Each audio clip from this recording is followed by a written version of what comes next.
अब कैसे उनकी दासी बनी? इस पे बैठने का अधिकार सिर्फ उसी का है जो सबसे बड़ा हो। जब तक शेषनाग भैया थे सिर्फ वही बैठते थे इस पर, और उनके वैकुंठ जाने के बाद ये स्थान वासुकी भैया को मिलता, किंतु वो भी शेषनाग भैया के साथ तपस्या में चले गए, तो इसीलिए ये अधिकार तक्षक भैया को मिलता है। स्मरण है तुझे कैसे हम दोनों इन फूलों को अपनी झोली में भरते थे? घर शीघ्र कौन पहुंचेगा वो भी एक भी फूल गिराए बिना, इस बात को लेकर शर्त लगाते थे। शर्त की बात सुनकर ऐसे चुप क्यों हो गई? मेरे इन सभी प्रश्नों के उत्तर केवल शेषनाग भैया ही दे सकते हैं। अब कुछ भी क्यों ना करना पड़े, मुझे वैकुंठ जाना ही होगा।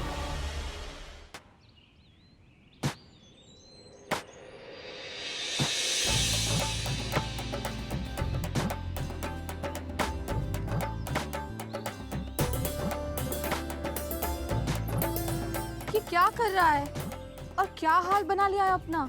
क्यों कर रहा है ये सब? माँ, आप मुझे महल के काम नहीं करने देती, मैं आपको घर के काम नहीं करने दूंगा। किंतु इतना सारा धान क्यों कूट रहा है तू? क्योंकि मैं नहीं चाहता कि मेरी अनुपस्थिति में आपको कोई भी भारी कार्य करना पड़े। तेरी अनुपस्थिति में? जी माँ। कहाँ जा रहा है तू?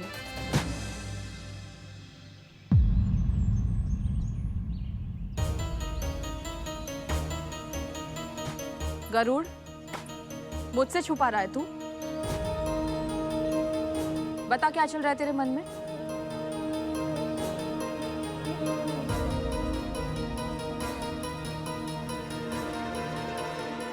अच्छी।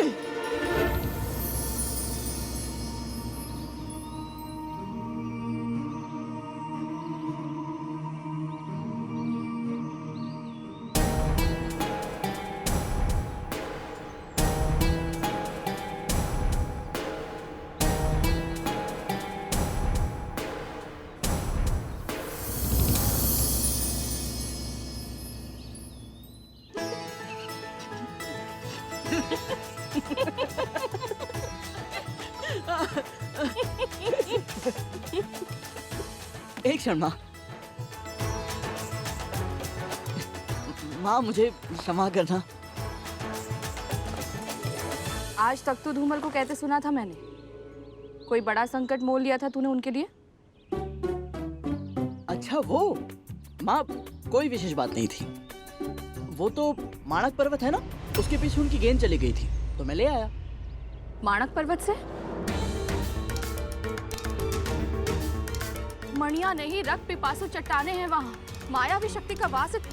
तुझे कुछ हो जाता तो? हाँ, आपका आशीर्वाद है ना मेरे साथ, मुझे भला क्या होगा। और माँ, आप ही ने तो सिखाया है कि सभी की सहायता करनी चाहिए। गरुड़, तू ध्यान रखा कर अपना। मैं ये सब धोकर आती हूँ, संध्या आरती का समय हो गया है। जी माँ।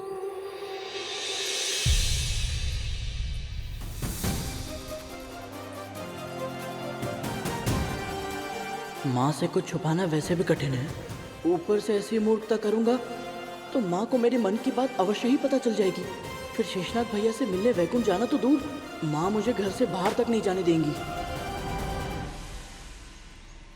ओम विष्णवे नमः, ओम लक्ष्मीपतये नमः, ओम कृष्णाय नमः, ओम वैकुंठाय नमः।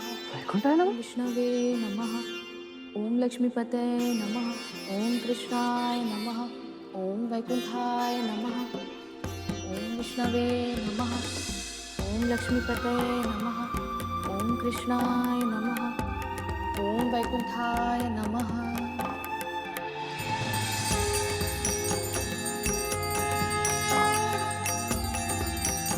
माँ,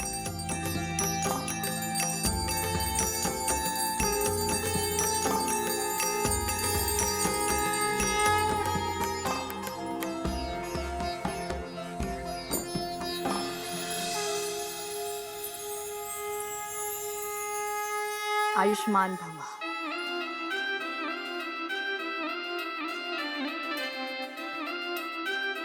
माँ, विष्णु जी वैकुंठ में रहते हैं ना? वैसे तो अपने भक्तों के हृदय में रहते हैं, किंतु हाँ, उनके निवास लोक का नाम तो वैकुंठ ही है। माँ, वहाँ और कौन कौन रहता है? क्यों पूछ रहा है ये सब? ऐसे ही माँ। वो आपके जीवा पर हर समय भगवान विष्णु जी का नाम होता है ना माँ, तो मुझे लगा कि मुझे उनके बारे में जानना चाहिए। सामान्य जिज्ञासा माँ। सामान्य जिज्ञासा। सामान्य जिज्ञासा है या कोई विशेष बात है?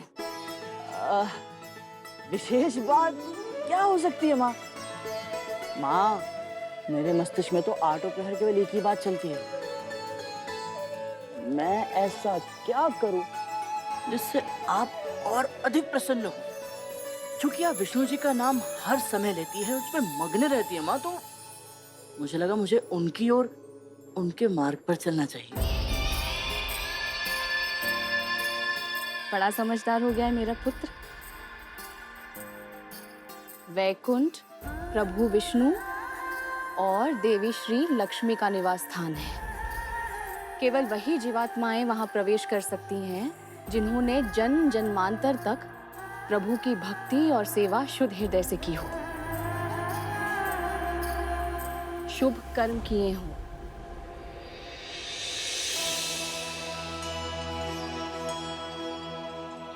यदि शेषनाग भैया वैकुंठ में हैं, इसका अर्थ है उन्होंने अवश्य ही शुभ कर्म किए होंगे। तब तो वो निश्चित ही माँ को दास्ता से मुक्ति दिलाने में मेरी सहायता करेंगे। माँ, माँ, माँ, ये माँ, वैकुंठ है कहाँ? कितनी दूर है? और वहां कैसे जा सकते हैं माँ? ये सब तुझे क्यों जानना है? ऐसे ही वो मन में प्रश्न आया तो पूछ लिया।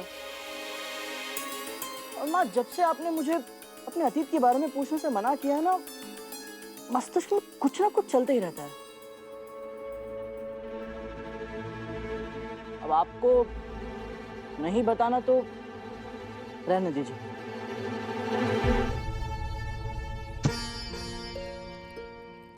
यदि माँ भी कुछ नहीं बताएंगी तो मुझे मेरे प्रश्नों के उत्तर कैसे मिलेंगे? और यदि नहीं मिले तो कैसे करा पाऊंगा मैं माँ को दास्ता से मुक्त? यदि मैंने इसकी जिज्ञासा शांत नहीं की तो ये अपने प्रश्नों के उत्तर दूसरों से पाना चाहेगा। कोई और इसे न जाने क्या बताए और कैसे। इससे तो अच्छा है कि मैं ही इसके प्रश्नों के उत्तर दूं।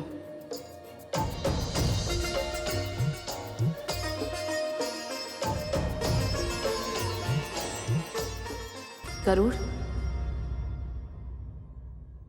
केवल वैकुंठ ही क्यों, संसार के सभी लोगों के बारे में बताऊंगी मैं तुझे।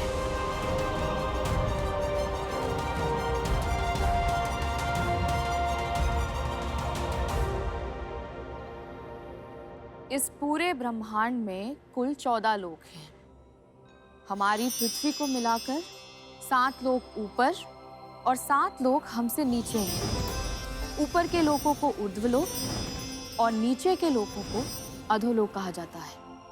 इन अधोलोकों के नाम हैं अतल, वितल, नितल, गप्स्तिमान, महातल, सुतल और पाताल। इन 7 लोकों में से प्रत्येक 10-10 सहस्त्र योजन की दूरी पर स्थित है। सुंदर महलों से सुशोभित इन सभी लोकों में भूमि का रंग और प्रकार एक दूसरे से अलग है। अतुल लोक में शुक्ल वर्ण अर्थात श्वेत रंग की भूमि पाई जाती है, तो वितल में श्याम अर्थात काले रंग की, नितल में अरुण अर्थात सूर्योदय के रंग की भूमि है, गगस्तिमान में पीले रंग की और महातल में शक्र में अर्थात कंकरीली या कंकड़ युक्त। सूतल की भूमि पथरीली है और पाताल की स्वर्ण में अर्थात सोने के रंग के समान। अविश्वसनीय। माँ, यदि नीचे के लोग इतने अनूठे हैं ऊपर के 7 लोग और भी अधिक आकर्षक होंगे ना?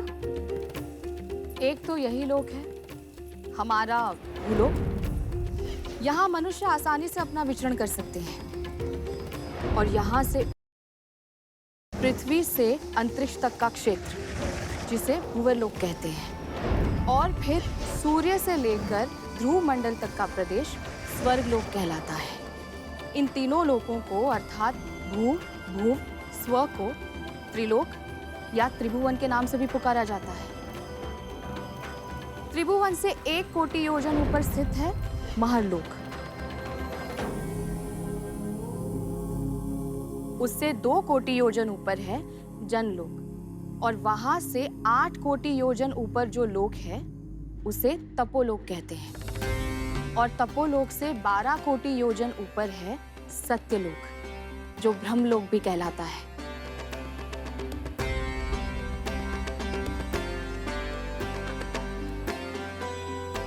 अद्भुत माँ, अद्भुत। किंतु माँ, इनमें तो वैकुंठ लोक है ही नहीं। वो कहाँ है माँ? सृष्टि के सभी 14 लोकों से ऊपर, हर प्रकार के सुख दुख, जीवन मरण से दूर है कैलाश लोक, जहाँ महादेव शिव शंकर का वास है। ओम नमः शिवाय। ओम और उससे भी ऊपर है वैकुंठ लोक, जहाँ निवास करते हैं मेरे प्रभु श्री विष्णु।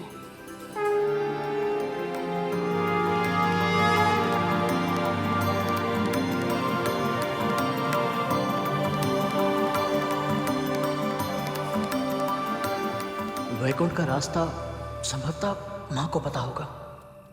माँ, तो इसका अर्थ ये है माँ कि इन 7 लोगों को पार करने के बाद वैकुंठ जा सकते हैं।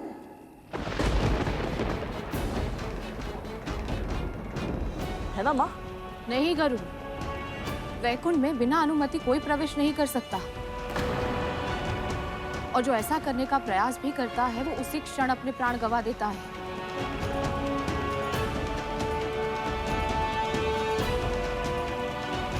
किंतु माँ, मेरी बात। विंता, माँ, बहुत देर हो गई ना, ये उचित समय नहीं है। सेवा के लिए कोई समय अनुचित नहीं होता पुत्र। सेविका हूं मैं और अपनी स्वामिनी की आज्ञा का पालन करना मेरा धर्म है। मैं अपने धर्म की उपेक्षा नहीं कर सकती। विंता, माँ,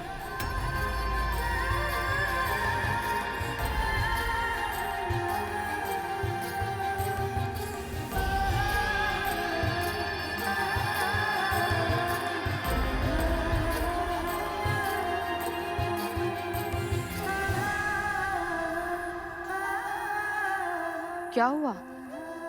अचानक पैर क्यों छू रहा है?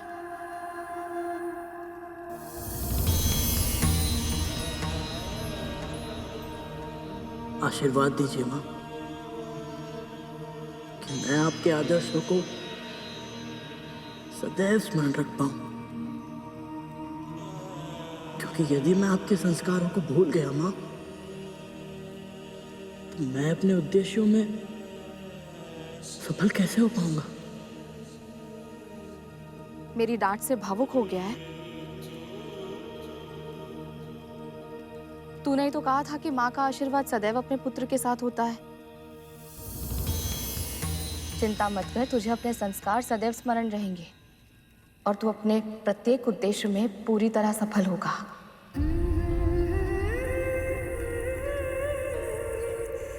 बस यही आशीर्वाद चाहिए था मुझे माँ।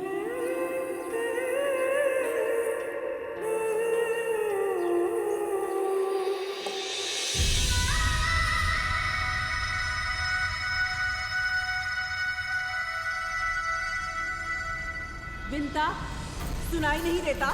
कब से पुकार रही हूं मैं।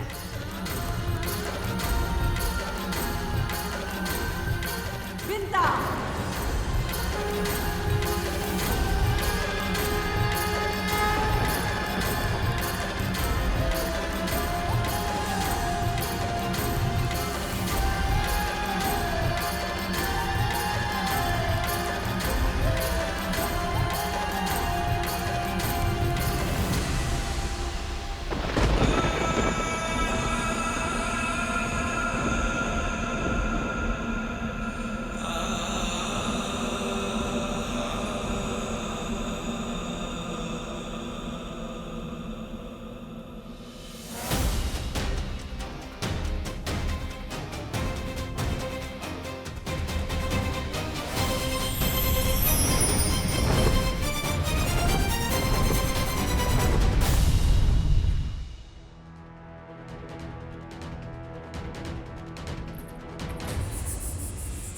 कुछ हुआ क्या महारानी? ये तो तू बताएगी ना। तेरे पुत्र को जो दंड दिया था उसका कुछ लाभ हुआ है नहीं? मेरे पुत्रों की कक्ष में मैंने आने से उसे मना किया था। पर वो यहाँ नहीं आया है महारानी। इस कक्ष में ही नहीं, महल में भी प्रवेश नहीं किया है उसने। तो ये क्या है?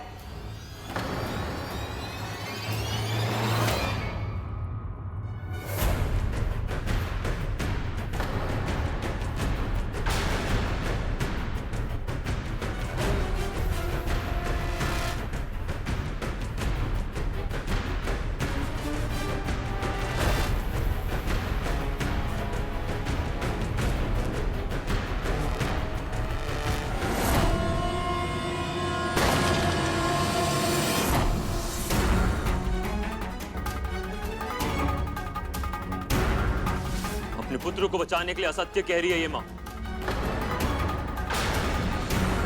प्रथम बार इस महल में महारानी कद्रू की आज्ञा का उल्लंघन हुआ।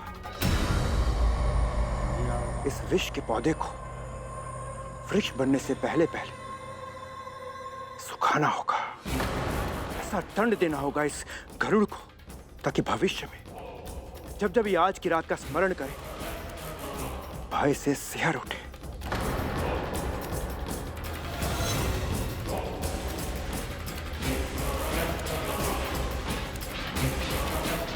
मेरा विश्वास कीजिए महारानी, गरुड़ ने कुछ नहीं किया है। ये पंख अवश्य ही वायु के साथ उड़कर यहाँ आ गया होगा। मैं अभी इसे हटा देती हूँ। इस पंख ने हमारा झूला तोड़ा है। मैं स्वयं इसे ठीक कर दूंगी, फिर से पहले जैसा बना दूंगी।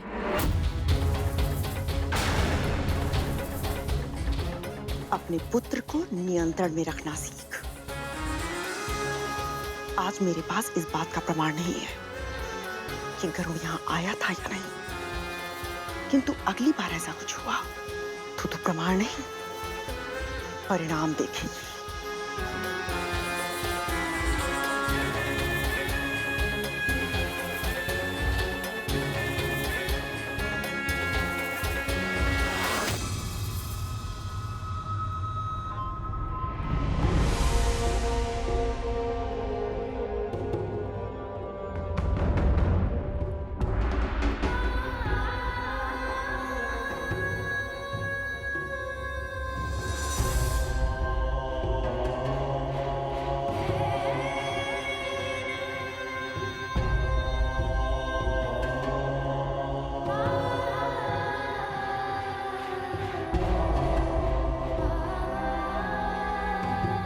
गरुड़?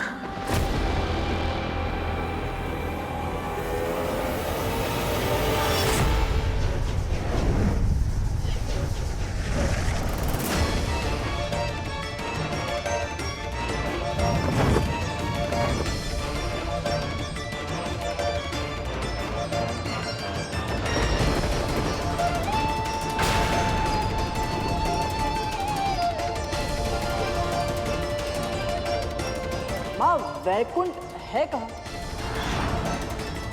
इन 7 लोगों को पार करने के बाद वैकुंठ जा सकते हैं?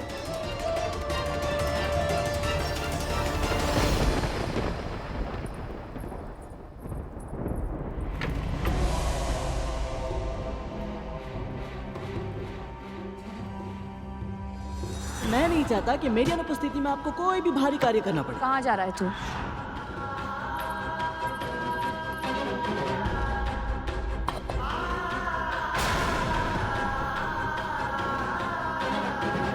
आशीर्वाद दीजिए माँ कि मैं आपके आदर्शों को सदैव स्मरण रख पाऊँ, क्योंकि यदि मैं आपके संस्कारों को भूल गया माँ, तो मैं अपने उद्देश्यों में सफल कैसे हो पाऊंगा।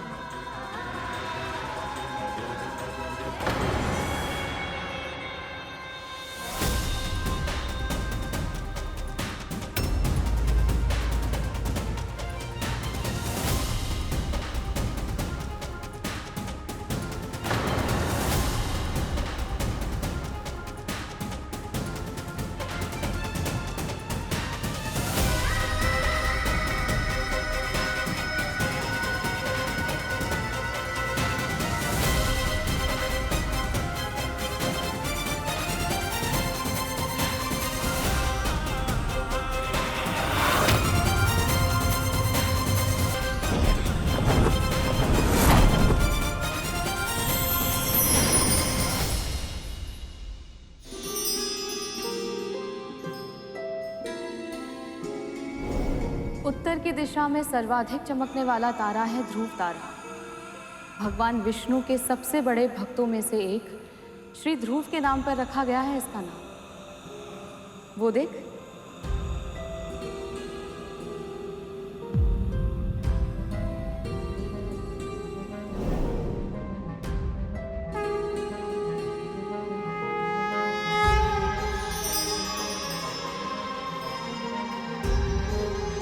आप उत्तर दिशा के सबसे कीर्तिमान सितारे हैं श्री ध्रुव।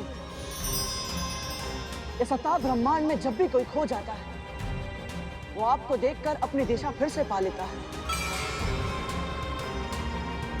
कृपया मुझे आशीर्वाद दीजिए कि मैं जो ढूंढ रहा हूं, वो वैकुंठ का मार्ग मुझे शीघ्र मिल जाए।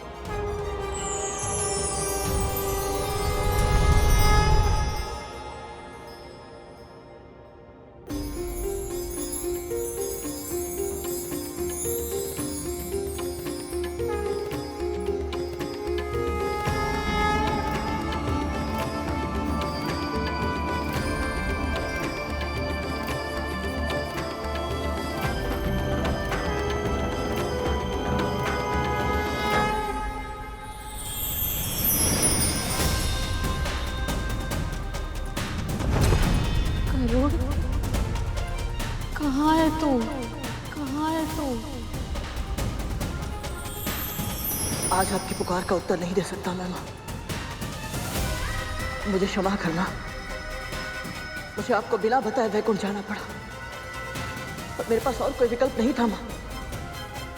आपको दास्ता की बेड़ियों से मुक्त कराने के लिए मुझे कुछ भी क्यों ना करना पड़े, कोई भी मूल्य क्यों ना चुकाना पड़े,